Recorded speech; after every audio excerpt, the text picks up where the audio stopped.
Hello दोस्तों, आज जो हम क्वेश्चन डिस्कस करेंगे वो है सेक्शन ए का 20 number question CBSE sample paper का। यहाँ पर ही क्वेश्चन बोला है कि इन द क्वेश्चन 19 जो कि कल ही डिस्कस कर चुके हैं और जो 20 होता है वो हम डिस्कस कर रहे हैं कि statement of assertion is followed by the statement of reason. बोला गया कि both assertion A and reason R are true and reason R is correct explanation of assertion A।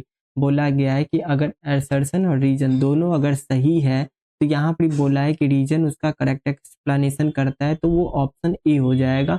अगर बी में बोला है कि अगर दोनों ही assertion रीजन सही है बट रीजन करेक्ट एक्सप्लेन नहीं कर रहा है तो यहाँ पर बी सही हो जाएगा।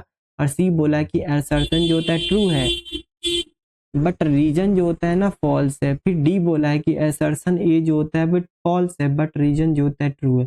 तो क्वेश्चन पढ़ते हैं, बोला है कि if the radius of the sectors of the circle is reduce to its half.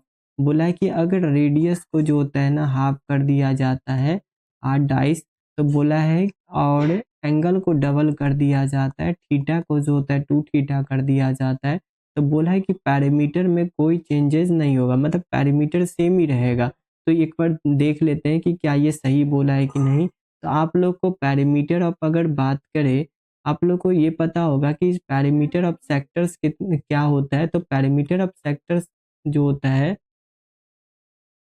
Perimeter of sector, perimeter of sectors क्या होता है, तो वो होता है कि 2r प्लस का पाई आर थीटा अपॉन में 180 डिग्री, ये होता है। कैसे आया है तो देख लेते हैं।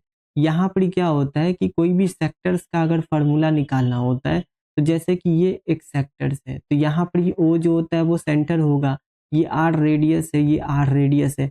अगर मान लेते हैं हमें जो होता है इतना का लेंथ निकालना है, अगर इतना का लेंथ निकालना है तो ये कोई ना कोई थीटा एंगल मेजर करेगा। और आप लोग को पता होगा कि सरकमफ्रेंस का फार्मूला क्या होता है, 2 पाई आर, 2 पाई आर होता है सरकमफ्रेंस का फार्मूला। लेकिन हमें इतना ही लेंथ चाहिए तो उसको थीटा अपॉन में 360 से मल्टीप्लाई कर देते हैं, तो यहाँ से कितना हो गया 180 हो गया। तो यानी क्या आ गया ओवरऑल में पाई आर थीटा अपॉन में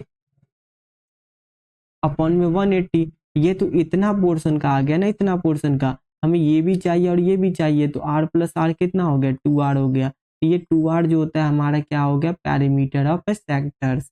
अब हम यहाँ पर इस फॉर्मूला का यूज करते हैं और पता लगाते हैं क्या कि दोनों के केस में जब हमारा रेडियस हाफ होता है और थीटा डबल होता है तो उस केस में दोनों का पैरीमीटर सेम आ रहा है कि नहीं। तो यहाँ पर जब P लेते हैं तो उस केस में नॉर्मल कंडीशन है, जब हमारा 2r होता है और प्लस का जो होता है पाई आर थीटा अपॉन में 180 हो गया। अब नेक्स्ट अगर बात करें तो पी डाइस के बारे में निकालते हैं।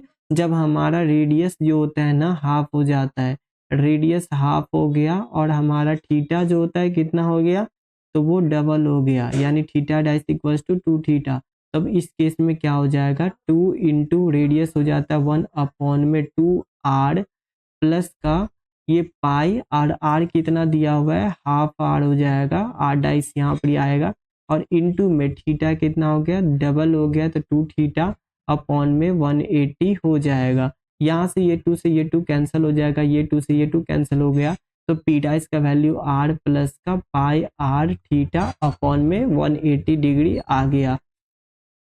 अब यहाँ से देखें आप लोग, तो पी डाइस जो होता है is not equals to P है, यानी पैरीमीटर जो होता है वो सेम नहीं होगा। तो यानी जो यहाँ पर एक ऑप्शन यानी असर्शन जो होता है हमारा गलत दिया हुआ है।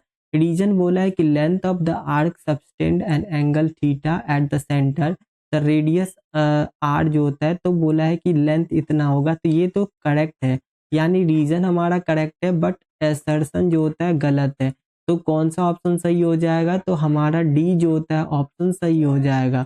तो यहाँ पर इसका जो होता है डी ऑप्शन जो होता है वो करेक्ट होगा। तो यही क्वेश्चन था।